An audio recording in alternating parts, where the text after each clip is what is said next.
wij hebben soms ongeveer 8 uur een dag geen stroom.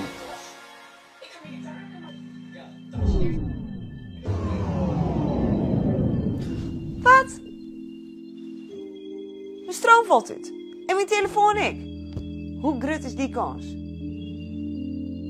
Dat gebeurt je normaal nooit. En wat ik nou dwan om je de hele jongen te vermijden.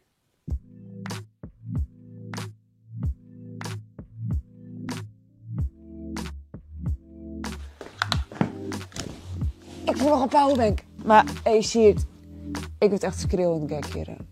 Ik verveel me. Dus help me alsjeblieft, wat kan ik doen?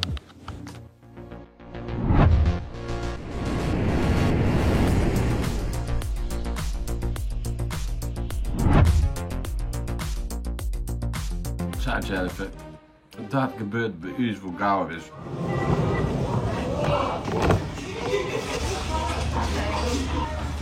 Hebben de generator? Want wij hebben soms ongeveer 8 uur een dag geen stroom.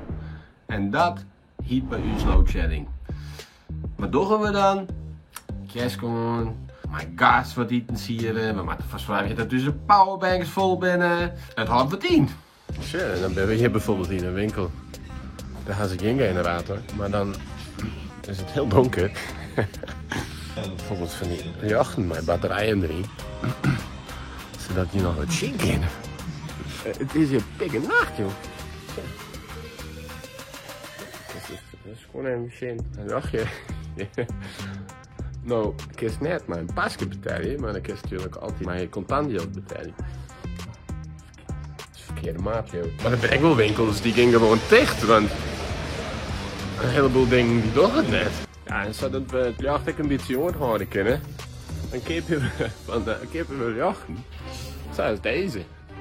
Want die kun je opladen. En dan wordt dat vaak schrikkelijk genoeg, zodat we jacht gaan totdat de loadshedding net voorbij is. Maar wat is loadshedding nou eigenlijk? Dus loadshedding, dat is een manier om ervoor te zorgen dat uw elektriciteitsnet oerbelast trekt. Want we hebben meer nodig dan dat we gaan.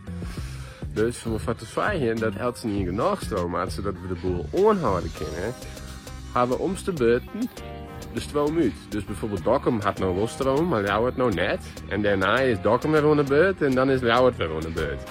Dus we weten precies wanneer de stroom uitgaat. De stopjachten, die doen vanzelf ik net. Hey, uitzend! Maar waarom is dit zo? Ja, dat komt door een jarenlang gebrek aan onderhoud van ons elektriciteitsnet. We gaan net genoeg stroom in Zuid-Afrika. Samen hebben we het je dus net. Nederland had al een soort yieldstutsen in goede elektrische voorzieningen. En daardoor had elk huis elektriciteit. Toch denk ik dat je in je eigen stad of dorp al een soort verschil verneemt hebben.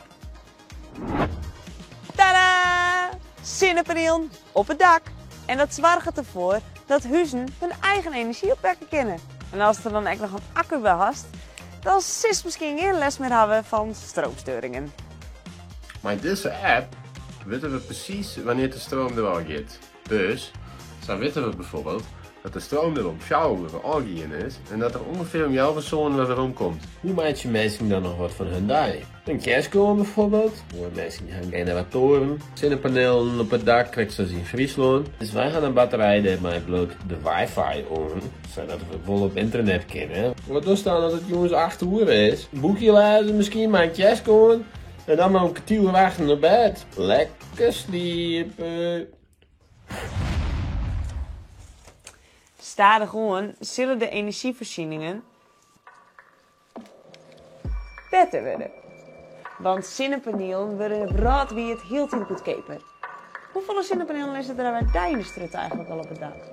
Drop het in de comments.